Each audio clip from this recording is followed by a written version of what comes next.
A reconstituição de um crime que chocou o país e o mundo. Foi na Barraca Verde, Lamas ao Fundo, onde Elvino Dias e Paulo Guambi encontravam-se a beber cerveja na noite de 18 de outubro, sexta-feira. Faltando poucos minutos para meia-noite, os dois decidiram abandonar o local na companhia de duas moças. Quase 2 semanas depois, decidimos voltar ao mercado 4 de outubro, vulgo Pulmão, para compreender como tudo aconteceu. E naquela trágica sexta-feira, segundo testemunhas, Elvino Dias terá chegado ao mercado 4 de outubro, mais conhecido como Pulmão, no fim da tarde. Ele estava sempre aqui quando chegasse fim de semana. Era filho da casa. Conversava com os amigos enquanto tomavam uma cerveja. No dia do seu assassinato não foi diferente. Esteve aqui por volta das 17 horas. No seu estilo característico, Elvino falava com todos. Aliás, ele nem ficava no mesmo sítio de tanto conversar. Desde as primeiras horas que Elvino Dias chegou ao Pulmão, ninguém tinha visto a presença de pessoas estranhas ao seu ambiente. Todos que estavam com Elvino Dias eram pessoas próximas, incluindo nós que trabalhamos no mercado. Mesmo esses carros de que tanto se fala, nós não vimos.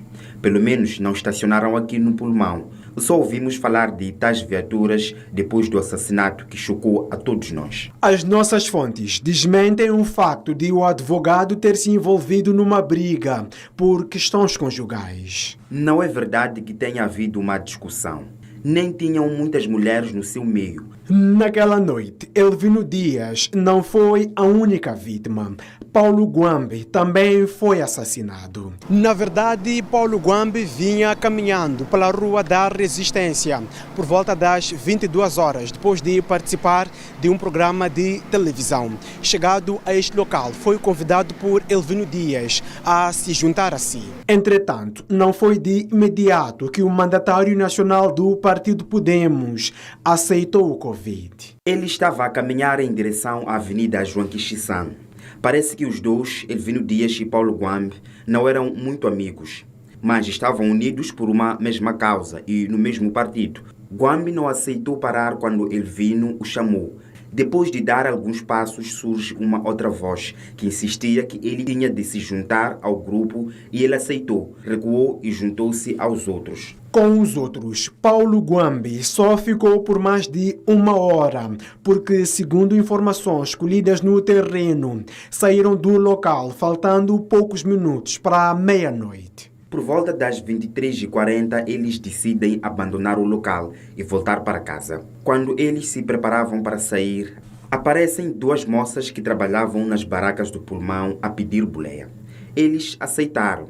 Porém, durante o caminho, uma se lembra que não trancou a barraca e pede descer do carro e voltar. Não sabemos com exatidão onde ela desceu. Depois disso, os vendedores do Pulmão só ouviram tiros. Chegamos a pensar que eram fogos de artifício. Eram muitos tiros na sequência, mas depois de tudo só vimos que os que estavam conosco há poucos minutos foram assassinados a tiros.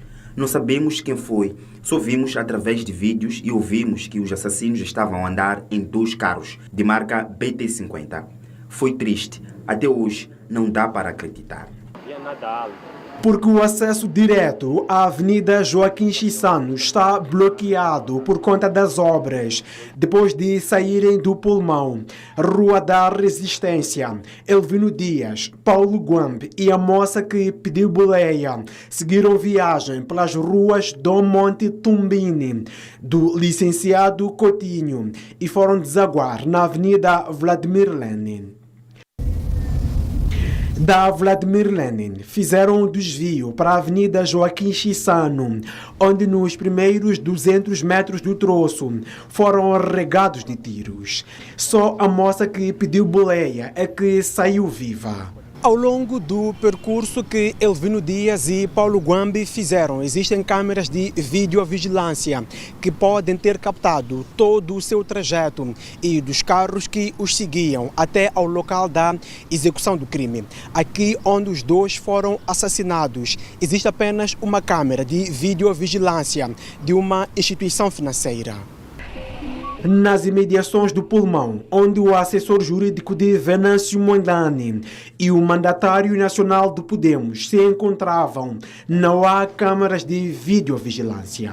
Contudo, ao longo do trajeto, contam-se mais de 7 câmaras de videovigilância, dentre as quais da Embaixada da Rússia em Moçambique e do Ministério do Interior, montadas em 2016, cujo objetivo era esclarecer alguns crimes. As câmaras de vigilância não são de entidades com ligação ao Estado ou ligação ao Cernic ou com órgãos de investigação criminal.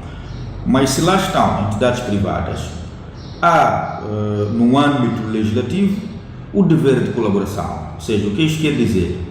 Se as câmaras estivessem a funcionar ou estão a funcionar, há toda a necessidade dessas entidades que têm instaladas as câmaras e a funcionar colaborarem com a entidade de investigação, cedendo as imagens que é para melhor instrução processual. Sucede que, por exemplo, o Serviço Nacional de Investigação Criminal já veio ao público dizer que as câmaras ao redor da cena do crime não funcionam.